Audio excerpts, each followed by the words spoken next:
How to fix Qubo camera not connecting to Wi-Fi. First, make sure you're using 2.4 GHz Wi-Fi. This is the most common issue because Qubo cameras don't support 5 GHz Wi-Fi networks. Check your router settings and connect your phone to 2.4 and not 5. Many routers combine both bands under one name, which can confuse setup. Second, move the camera closer to the router. A weak signal means failed setup. During setup, place the camera near the router, avoid thick walls, and avoid metal objects. Qubo recommends strong Wi-Fi signal for proper operation. Third, restart everything. Restart the router, phone, and the Qubo camera, then try setup again.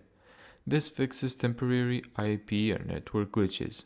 Fourth, reset the Qubo camera. Factory reset often fixes setup loops. Usually hold the reset button for about 10 seconds, wait for blinking red light. Qubo confirms reset restores factory settings. Thank you so much for watching this video. If you found this tutorial helpful, make sure to give it a thumbs up and subscribe.